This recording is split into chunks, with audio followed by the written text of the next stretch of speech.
Hi all, ಎಲ್ಲರೂ ಹೇಗಿದ್ದೀರಾ? ನಾವು ಚೆನ್ನಾಗಿದ್ದೀವಿ. ಇವತ್ತಿನ ವಿಡಿಯೋದಲ್ಲಿ ಕೆಲವೊಂದು ಟಿಪ್ಸ್ನ ನಿಮಗೆ ಏನು ಕೆಲಸ ಮಾಡಿದೆ ಅಂತ ನಿಮಗೆ ಶೇರ್ ಮಾಡ್ಕೋತೀನಿ. ಫಸ್ಟ್ ನೋಡಿ, ಗ್ರೇಪ್ಸ್ ತಂದಿದ್ದೀವಿ, ಇಂಪೋರ್ಟೆಡ್ ಗ್ರೇಪ್ಸ್ ಇದು. ರಾಯಲ್ ಮಾರ್ಟಲ್ಲಿ ಸಿಗುತ್ತೆ. ಸ್ವಲ್ಪ ಕಾಸ್ಟ್ಲಿ ಇದು. ಮೇ ಬಿ 500 ರುಪೀಸ್ ಅನಿಸುತ್ತೆ 1 ಕಿಲೋ. ಮೇ ಬಿ ಒಂದು ಕಾಲು ಕೆ ಜಿ ಇದೆ. ತುಂಬ ಹೆಲ್ದಿ ಗ್ರೇಪ್ಸ್. ಡೈಲಿ ಒಂದೊಂದು ಹಣ್ಣು ತಿಂದರೆ ತುಂಬಾ ಒಳ್ಳೆಯದು. ಇನ್ನು ಹಬ್ಬ ಬಂತಲ್ಲ, ಮಹಾಶಿವರಾತ್ರಿ ಹಬ್ಬಕ್ಕೆ ಒಂದೊಂದು ಕ್ಲೀನ್ ಮಾಡ್ಕೊತಾ ಇದ್ದೀನಿ. ಫಸ್ಟು ಇವತ್ತು ಗುರುವಾರ ಆಗಿದ್ದರಿಂದ ದೇವ್ರ ಫೋಟೋಸ್ ಎಲ್ಲ ತೆಗೆದು ಈ ಥರ ಟಿಶ್ಯೂನಲ್ಲಿ ನಾನು ಕ್ಲೀನ್ ಮಾಡ್ಕೊತಾ ಇದ್ದೀನಿ. ದೇವ್ರ ಮನೆ ಕೂಡ ಇವತ್ತು ನಾನು ಕ್ಲೀನ್ ಮಾಡಿಬಿಟ್ಟಿದ್ದೀನಿ. ಇನ್ನು ದೇವ್ರ ಬೆಳ್ಳಿ ದೀಪಗಳನ್ನ ಬೆಳಗಬೇಕು, ಅವೆಲ್ಲ ನಿಧಾನಕ್ಕೆ ಮಾಡ್ಕೊತೀನಿ. ಫಸ್ಟು ದೇವ್ರ ಮನೆ ಕ್ಲೀನ್ ಮಾಡಿಬಿಟ್ಟು ಈ ಥರ ನೋಡಿ, ನಾವು ಏನು ದೇವ್ರಿಗೆ ಗಂಧ ಹಚ್ಚಿರ್ತೀವಲ್ವ, ಅವೆಲ್ಲ ಕ್ಲೀನಾಗಿ ಟಿಶ್ಯೂನಲ್ಲಿ ಒಂದು ಸ್ವಲ್ಪ ಸ್ಪ್ರೇ ಹಾಕ್ಕೊಂಡ್ರೆ ಎಲ್ಲ ಕ್ಲೀನ್ ಆಗುತ್ತೆ. ನೋಡಿ, ಈ ಥರ ಎಲ್ಲ ಫೋಟೋಸನ್ನು ನಾನು ಕ್ಲೀನ್ ಮಾಡಿದ್ದೀನಿ. ನೋಡಿ ಎಷ್ಟು ಚೆನ್ನಾಗಿ ಕಾಣ್ತಿದೆ ಅಲ್ವಾ. ಮತ್ತು ಇವಾಗ ನಾನು ಇದಾದಮೇಲೆ ನಾನು ದೇವರಿಗೆ ಎಲ್ಲ ಗಂಧದ ಬೊಟ್ಟು ಇಡ್ತೀನಿ. ಗಂಧ ನಂತರ ಜವಾರಿ ಬರುತ್ತಲ್ವ, ಮಿಕ್ಸ್ ಮಾಡಿಕೊಂಡು ಕುಂಕುಮ ಎಲ್ಲ ಇಟ್ಟು ಹಬ್ಬದ ದಿವಸ ಅಷ್ಟೊತ್ತಿಗೆ ಪ್ರಿಪೇರ್ ಮಾಡ್ಕೊತೀನಿ. ಈ ಥರ ಕ್ಲೀನ್ ಮಾಡಿದಾಗ ನೋಡಿ, ನೋಡೋಕ್ಕೆ ಎಷ್ಟು ಚೆನ್ನಾಗಿರುತ್ತಲ್ಲ. ಇನ್ನು ಹಬ್ಬದ ದಿವಸ, ಮಹಾಶಿವರಾತ್ರಿ ಹಬ್ಬದ ದಿವಸ ನಮ್ಮ ಈಶ್ವರ ಪರಮೇಶ್ವರ ನಾವು ಸ್ಪೆಷಲಾಗಿ ಪೂಜೆ ಮಾಡ್ತೀವಲ್ವ. ಸೊ ಹಾಗಾಗಿ ಎಲ್ಲ ದೇವರುಗಳಿಗೂ ನಾನು ಫೋಟೋಗಳಿಗೂ ಕ್ಲೀನ್ ಮಾಡ್ಕೊಂಡಿದ್ದೀನಿ. ಈ ಥರ ಈ ಸಾರಿ ಹಬ್ಬ ಫೆಬ್ರವರಿ 15 ಬಂದಿದೆ, ಭಾನುವಾರ. ತುಂಬ ಒಳ್ಳೆಯ ದಿವಸ. ಉಪವಾಸ ಇದ್ದವರು ಉಪವಾಸ ಇದ್ದು ಭಜನೆ ಎಲ್ಲ ಮಾಡಿ ದೇವರಿಗೆ ಪೂಜೆ ಮಾಡ್ತಾರೆ. ನೋಡಿ, ನಾನು ಇವಾಗ ಫ್ಲೋರಿಂಗ್ ಕೂಡ ಕೆಳಗಡೆ ಕ್ಲೀನಾಗಿ ಸ್ವಲ್ಪ ಲೈಜಾಲ್ ಹಾಕಿ ಸ್ವಲ್ಪ ಅವೆಲ್ಲ ಹಾಕಿ ಕ್ಲೀನ್ ಮಾಡ್ಕೊತೀನಿ. ಹಬ್ಬಕ್ಕೆ ಎಲ್ಲ ಕ್ಲೀನ್ ಆಗುತ್ತೆ ಅಂತ ಆಲ್ಮೋಸ್ಟ್ ಇವತ್ತೇ ಎಲ್ಲ ಮಾಡ್ಕೊಂಡಿದ್ದೀನಿ. ಇನ್ನು ನೋಡಿ, ಚಿಮ್ನಿ ತುಂಬ ಡಸ್ಟ್ ಆಗೋಗಿತ್ತು ನೋಡಿ. ಇದು ಸ್ಟೀಲ್ ಬೇರೆ. ನೋಡಿ, ಈ ಥರ ನೀಟಾಗಿ ಕ್ಲೀನ್ ಆಗಬೇಕು ಅಂತಂದರೆ ನನ್ನ ಹತ್ರ ಒಂದು ಟಿಪ್ಸ್ ಇದೆ, ಹೇಳ್ತೀನಿ. ಏನು ಅಂದ್ಬಿಟ್ಟು ತುಂಬ ಈಸಿಯಾಗಿ 10 ನಿಮಿಷದಲ್ಲಿ ನಾವು ಚಿಮ್ನಿನ ಕ್ಲೀನ್ ಮಾಡ್ಕೊಬೋದು. ಆ್ಯಕ್ಚುಲಿ ಇವಾಗೆಲ್ಲ ಗ್ಲಾಸಿಂದು ಚಿಮ್ನಿ ಬರ್ತಾಯಿದೆ. ನಮ್ಮದು ಸ್ವಲ್ಪ ಓಲ್ಡ್ ಆದರೂ ತುಂಬ ಚೆನ್ನಾಗಿದೆ. 14 ವರ್ಷ ಆದರೂ ಕೂಡ ಒಂದು ಸಾರಿ ಕೂಡ ರಿಪೇರಿ ಆಗಿಲ್ಲ, ಅಷ್ಟು ಚೆನ್ನಾಗಿದೆ. ಬಿಕಾಸ್ ಮೇಂಟೆನೆನ್ಸ್ ಕೂಡ ಹಾಗೆ ಮಾಡ್ಕೊತಾ ಇದ್ದೀವಿ. ನೋಡಿ, ಈ ಒಂದು ಹಾರ್ಪಿಕ್ ಹಾಕಿದ್ರೆ ಸಾಕು. ಹಾರ್ಪಿಕ್ ಹಾಕಿಬಿಟ್ಟು 10 ನಿಮಿಷ ಅಷ್ಟೇ ನೋಡಿ ಬಿಟ್ಬಿಟ್ಟು, ನಂತರ ಒಂದು ಸ್ಕ್ರಬ್ ತಗೊಂಡು ಸ್ವಲ್ಪ ವಿಮ್ ಲಿಕ್ವಿಡ್ ಒಂಚೂರು ಹಾಕ್ಕೊಂಡು ನೋಡಿ ತೊಳೆದ್ಬಿಟ್ರೆ ಅಂತೂ ನೀಟಾಗಿ ಪಳ ಅಂತ ಹೊಳೆಯುತ್ತೆ.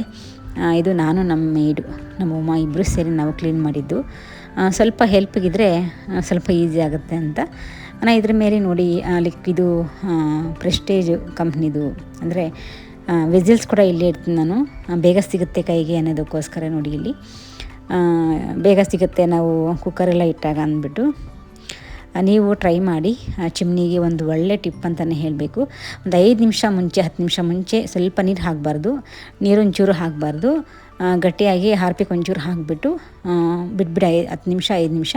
ಆಮೇಲೆ ಒಂದು ಸ್ಕ್ರಬ್ ತಗೊಂಡು ಉಜ್ಜಿಬಿಟ್ರೆ ಕ್ಲೀನಾಗಿ ಬಂದುಬಿಡುತ್ತೆ. ನಂತರ ಇನ್ನೊಂದು ಬಕೆಟಿಗೆ ನೀರು ಹಾಕ್ಕೊಂಡು ಸ್ವಲ್ಪ ಲೈಜಾಲ್ ಹಾಕ್ಕೊಂಡು ಕ್ಲೀನಾಗಿ ಉಜ್ಜಿಬಿಟ್ರೆ ಅಂತೂ ನೀಟಾಗಿ ನೋಡಿ ಈ ಥರ ಪಳ ಅಂತ ಹೊಳೆಯುತ್ತೆ. ಸೊ ಇನ್ನು ಹಬ್ಬದ ದಿವಸ ನಾವು ಕೂಡ ಅಷ್ಟೇ ಫಾಸ್ಟಿಂಗ್ ಇರ್ತೀವಿ. ಉಪವಾಸ ಇದ್ದು ಬೆಳಗ್ಗೆಯಿಂದ ಸಂಜೆ ತನಕ ನೋಡಿ ಈ ಥರ ಒಳಗಡೆ ಎಲ್ಲ ಸ್ವಲ್ಪ ಡಸ್ಟ್ ಇರುತ್ತೆ. ಕ್ಲೀನಾಗಿ ಸ್ಕ್ರಬ್ ಹಾಕಿ ತೊಳೆದ್ಬಿಟ್ರೆ ಅಂತೂ ನೀಟಾಗಿ ಹೋಗಿಬಿಡುತ್ತೆ. ಅವಾಗವಾಗ 2 ತಿಂಗಳಿಗೊಂದು ಟೈಮು ಅಥವಾ ತಿಂಗಳಿಗೊಂದು ಟೈಮ್ ಈ ಥರ ಚಿಮ್ನಿ ಕ್ಲೀನ್ ಮಾಡ್ಕೊತಾ ಇರಬೇಕು. ಇನ್ನು ನೋಡಿ, ಪಡ್ಡು ಯಾರಿಗಿಷ್ಟ ಆಗಲ್ಲ ಹೇಳಿ, ನಮಗಂತೂ ಫೇವ್ರೇಟ್ ಅಂತಲೇ ಹೇಳಬೇಕು. 1 ಟೈಮ್ ದೋಸೆಗಾಗಿದ್ರೆ ಫಸ್ಟ್ ದಿವಸ ದೋಸೆ, ಸೆಕೆಂಡ್ ಡೇ ಪಡ್ಡು ಕಂಪಲ್ಸರಿ, ಅಥವಾ ಇಡ್ಲಿ ಪಡ್ಡು, ದೋಸೆ ಪಡ್ಡು. ಈ ಥರ ಮಸಾಲೆ ಪಡ್ಡು ಸೂಪರಾಗಿರುತ್ತೆ. ಈರುಳ್ಳಿ, ಕೊತ್ತಂಬರಿ ಸೊಪ್ಪು, ಕಡಲೆಬೇಳೆ ಎಲ್ಲ ಹಾಕಿ ಜೀರಿಗೆ ಸಾಸಿವೆ ಒಗ್ಗರಣೆ ಕೊಟ್ಬಿಟ್ಟು ಈ ಥರ ಕನ್ಸಿಸ್ಟೆನ್ಸಿ ಸ್ವಲ್ಪ ಗಟ್ಟಿ ಇರಬೇಕು. ಒಂದು 5 ನಿಮಿಷ ಮುಂಚೆ ರೆಡಿ ಮಾಡ್ಕೊಂಡ್ಬಿಟ್ಟು, ಸೊ ನಾವು ಬಿಸಿಯಾಗಿ ಮಾಡಿಕೊಂಡು ಇದಕ್ಕೆ ರೆಡ್ ಚಟ್ನಿ ಮಾಡಿದ್ದೀನಿ, ಕಡಲೆ ಬೀಜದ ಚಟ್ನಿ. ನಾರ್ಮಲ್ ದೋಸೆಗೆ ನಾನು ಹೋಟೆಲ್ ಥರ ಮಾಡ್ತೀನಿ ಗ್ರೀನ್ ಚಟ್ನಿ. ಈ ಥರ ಪಡ್ಡುಗಂದರೆ ಸ್ವಲ್ಪ ಕೆಂಪು ಚಟ್ನಿ ಮಾಡ್ತೀನಿ. ನೋಡಿ, ಈ ಥರ ಸ್ಪ್ಯಾಚುಲದಲ್ಲಿ ಸ್ವಲ್ಪ ಆಯಿಲ್ನ ಸ್ಪ್ರೆಡ್ ಮಾಡಿಬಿಟ್ಟು ಒಂದೊಂದೇ ನಾವು ಎಷ್ಟು ಬೇಕೋ ಸೈಜ್ ಅಷ್ಟು ಹಾಕ್ಕೊಂಡು ಒಂದು 5 ನಿಮಿಷ ಮೇಲೆ ಲಿಡ್ನ ಕ್ಲೋಸ್ ಮಾಡಿ 10 ನಿಮಿಷಕ್ಕೆಲ್ಲ ಬೆಂದು ಬಿಡುತ್ತೆ. ನೋಡಿ ಎಷ್ಟು ಚೆನ್ನಾಗಿದೆ, ಒಳಗಡೆ ಎಲ್ಲ ನೀಟಾಗಿ ಚೆನ್ನಾಗಿ ಬೆಂದಿದೆ. ತುಂಬ ಇಷ್ಟ ನನಗೆ ಪಡ್ಡು ಅಂದರೆ. ಸೊ ಮಸಾಲೆ ಪಡ್ಡಿ ಸ್ವಲ್ಪ ಖಾರ ಜಾಸ್ತಿ ಬೇಕು ಅಂದರೆ ಖಾರ ಕೂಡ ಹಾಕ್ಕೊಬೋದು. ನಂತರ ನೋಡಿ ಅದ್ರ ಜೊತೆ ಕಾಂಬಿನೇಷನ್ನಾಗಿ ಸ್ವಲ್ಪ ಕಾಫಿ ಕೂಡ ತೊಗೊಂಡ್ರೆ ಅದು ತುಂಬ ಚೆನ್ನಾಗಿರುತ್ತೆ. ನನಗೆ ದೋಸೆ ಪಡ್ಡು ಇದ್ದರೆ ಸ್ವಲ್ಪ ಕಾಫಿ ತುಂಬ ಇಷ್ಟ ಆಗುತ್ತೆ, ಬೆಳಗ್ಗೆ ಮಾತ್ರ. ಅದೂ ನಿಮ್ಗೆ ಯಾರಿಗೆಲ್ಲ ಕಾಫಿ ಇಷ್ಟ ಅಂತ ಹೇಳಿ.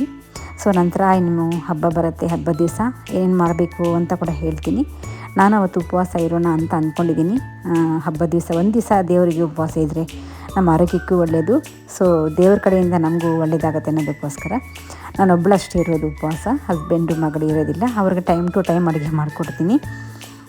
ಹಬ್ಬದ ದಿವಸ ಹೇಗೆ ಹೋಗುತ್ತೆ ಅಂತ ಕೂಡ ಹೇಳ್ತೀನಿ. ಆಲ್ಮೋಸ್ಟ್ ಕ್ಲೀನಿಂಗ್ ಎಲ್ಲ ಆಗಿದೆ ದೇವ್ರ ಮನೆಯದು.